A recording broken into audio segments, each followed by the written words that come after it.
All learning concerning man, ranging from history to linguistics and psychology, are faced with the question whether in the last instance we are the product of all kinds of external factors, or if in spite of our differences, we have something we could call a common human nature by which we can call each other human beings.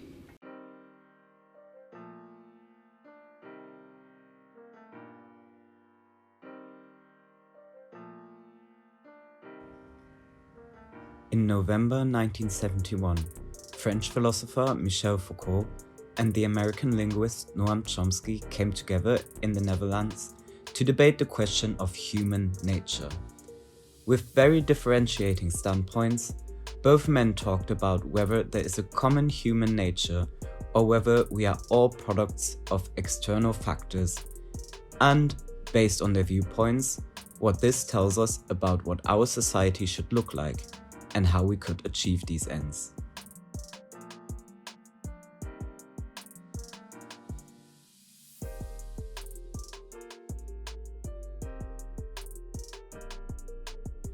Noam Chomsky, largely due to his empirical findings and background as a linguist, presents himself as what you would call an essentialist.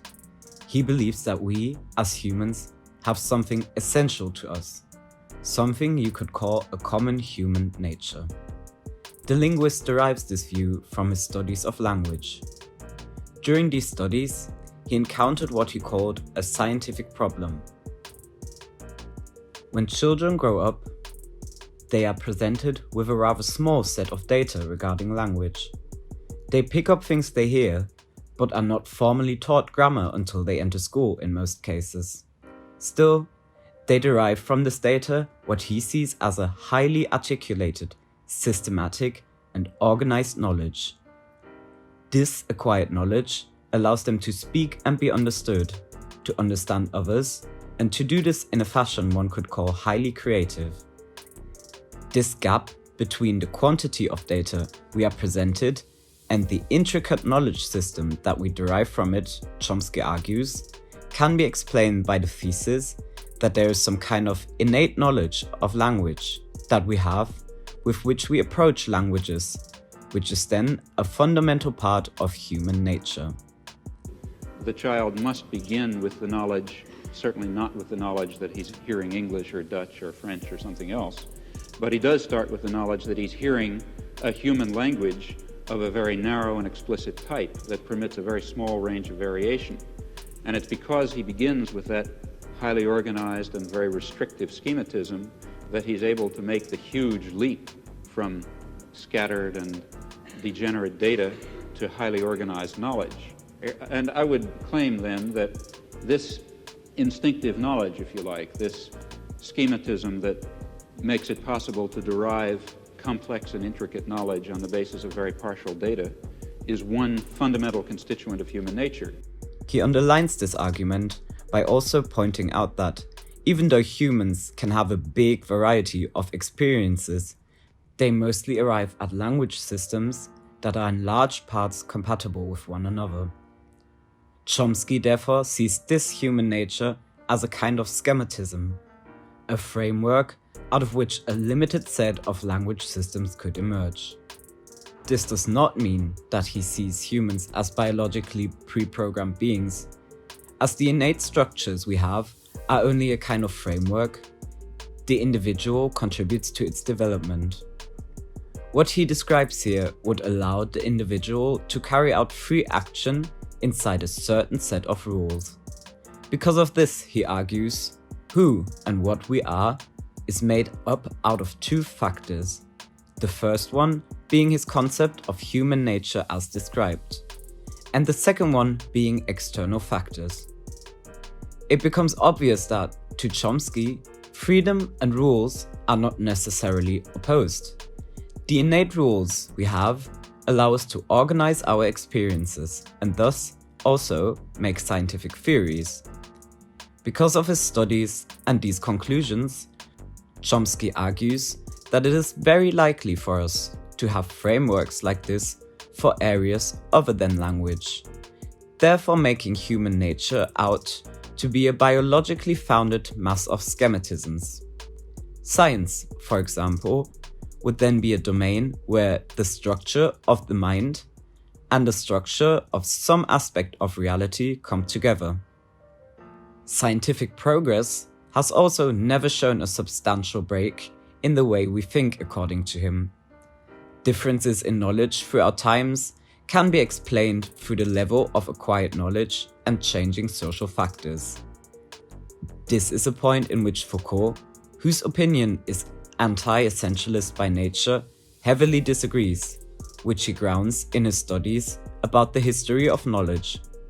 Foucault points out that life and human nature already are concepts that are constructed by natural sciences and discursive practices. Since humans have, throughout history, held fundamentally different beliefs and had entirely different systems of knowledge, he believes that our knowledge is not an objective truth, but a reflection of the contemporary external factors like culture, history, and other narratives. Changes in knowledge are for him therefore not related to growth, but to transformation. Newer beliefs are not in any sense more true than older beliefs. They are simply different. In addition to this, Foucault points out that Chomsky's notion of human nature follows out of the same kind of process and is merely a product of the Western thinking of the Enlightenment. It merely indicates a certain type of thinking related to biology, theology, and history. Knowledge, therefore, in Foucault's conception, also comes out of a certain set of rules. But in contrast to Chomsky, he does not think that these rules are in any way innate. They are simply the rules of a certain knowledge system of the time one is speaking about. As one could imagine, these very contrasting views lead to different standpoints of what we, as humans, should do to arrive at the best possible society. This is also exactly why it is so important for Foucault to disagree with Chomsky and speak out against his idea of human nature. For him, the task of social theory is to understand different developments and discourses and link them to existing social institutions in society. Therefore, Foucault's political task is to uncover and work against different relations of power that exist in our society, as these oppress us as humans. Oftentimes, this amounts to the criticism of institutions that are seen as neutral, like for example science and medicine.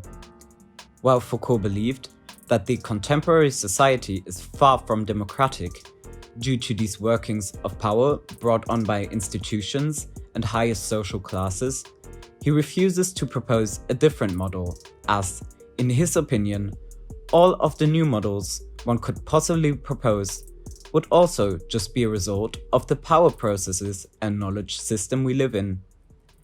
This approach can be compared to the often cited idea that you cannot fight a system from within. Chomsky, on the other hand, has very definite ideas in mind. While he agrees that there is a possibility we might be wrong about these things, he sees that the problems in contemporary society are too big to simply not do anything about them.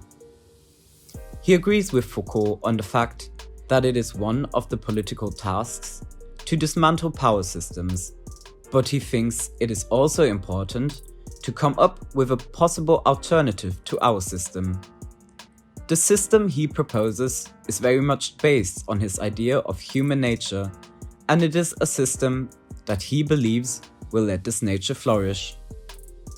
As he thinks that creative work, inquiry, and free creation, as in the creative application and learning process of language, are fundamental parts of humans, he wants to bring about a system that will maximize a person's ability to do these things. In his eyes, a good system for this would be anarcho-syndicalism. Chomsky argues that all restrictions put upon humans cannot be justified intrinsically and must therefore be overcome if not necessary for survival. Examples for these restrictions are the private ownership of capital state control of aspects of human life, and the use of humans as a cog in the machine.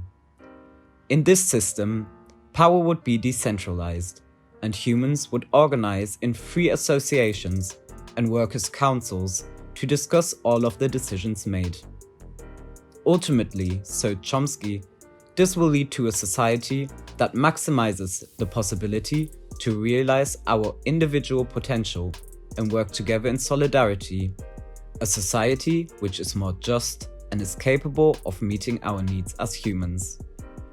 As the social constructivist Foucault has presented himself to be, he points out that justice is just a notion that we as humans have constructed, while Chomsky sees it as a fundamental part of us.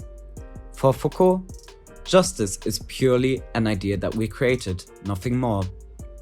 While both thinkers have presented comprehensive and logically sound points of view, this radical social constructivism seems to lead to a problem with the political action we should take. Chomsky confronts Foucault, pointing out that if even justice is a pure construct, an oppressed social group has no argument to base their fight and struggle on.